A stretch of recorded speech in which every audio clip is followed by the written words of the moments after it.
غونډې مشره د پښتونخوا ملي عوامي پارټي چیرمن د دې ملک د جمهوري او سیاسي قوتونو د تحریک سربراہ ښاغلی محمود خان اڅکزی صاحب پر سټیج ناست د تحریک انصاف قائدینو د پښتونخوا ملي عوامي پارټي مشرانو د بلوچستان نیشنل پارټي ملګرو او په دې جلسهګاه کې ناست ډیرو درنو مشرانو ځوانانو خویندو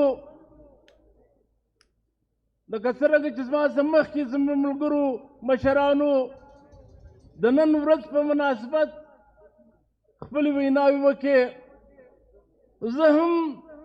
د بلوچستان نیشنل پارټي په نمایندګي چې سردار اختر جان مینګل خپلې دې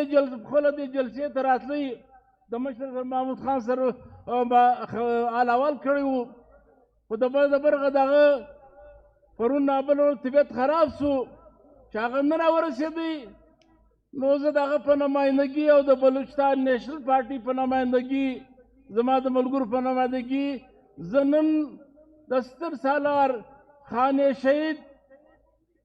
چې نه یوازې د پښتنو یو رهبراو د تحریک آزادي هند په مناسبت که موږ دا خبره وکړو نو چې د خان شهید کوم جدوجہد او قربانۍ دي هغه د چا څه پټ نه دي نو د جدوجہد په بنیاد زه نن په دې خبره فخر محسوم چې زه نن یو داسې پښتون ته یو داسې قائد ته د بلوچستان نیشنل پارټي له اړخه زه نن خراج عقیدت پیښوم چې هغه په تاریخ کې ځان ته یو مقام په خپل جدوجہد په بنیاد جوړ کړی و. عزیزانو زما څخه مخکې خبرې وشوې زه مختصرا خبره کوم او د ټولو نه اول دا خبره کوم چې زه نن ښاغلي محمود خان اڅکزي صاحب ته د هغه د دې پارټۍ مرکزي رهبري ته او د دې پارټۍ کارکنانو ته سلام وړاندې کوم چې نن په دغسې حالاتو کې چې کومه نن ورځ موږ ټاکو چې په دې ملک کې په هر قسم جمهوري او سیاسي جدوجہد باندې پابندیانې دي دوی په دونه ګڼ تعداد نن دلته یو ځای شوي دي نو زه د دوی و دې جذبې ته سلام وړاندې کوم. عزیزانو نن په دې ملک کې سیاسي او جمهوري قوتونه او هغه قوتونه چې د دې سیاسي او جمهوري برخلاف دي د هغو په منځ کې یو واضح لیکه راتېره شوې ده. نن دا خبره بیخي واضح شوې ده چې په دې ملک کې یو هغه قوتونه دي چې د 85 کالو څخه په دې ملک کې لکه څنګه چې خانې شهید باچا خان سردار عطاالله خان مینګل یا داسې میر غوث بخش بیژنجو یا د دې ملک نور سترو قائدینو چې د دې ملک د پښتنو بلوڅو سندیانو د قومي ازادۍ دپاره کم جدوجہد کړی و یا کم حق یې راخستی و نن غیر جمهوري او هغه قوتونه چې د لیکې په بلې خوا دي هغه نن د هغه ګرده ازادۍ نن هغه ګرده جمهوري ازادیانې د دې قومونو څخه بیرته اخلي واپس کوي. نو زه په دغه لار کې یو خبره بیخي واضح کوم زه یو سیاسي ورکر پاسو د زمانه طالب علمي څخه زه چې بیخي ماشوم په ما د میټرک اګزام ورکړی و نو ما د داسې سترو مشرانو د باچا خان د ازادۍ اواز مې غوږ ته راورسېدی نو زه د په دې لار روان شوم او بیا څرننه پرې نن په دا خبره باندې فخر کوم اخوندزاده م خبره وکړه دلته څو ورځې مخکې په دې کوټه کې د چای ناستې وه خبرې کړې وه چې زه د هر هغه څوک خپل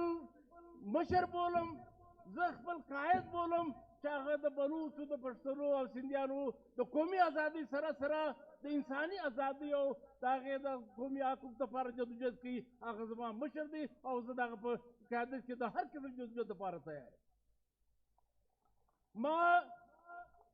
د خان عبدالولي خان سره هم ملګرتیا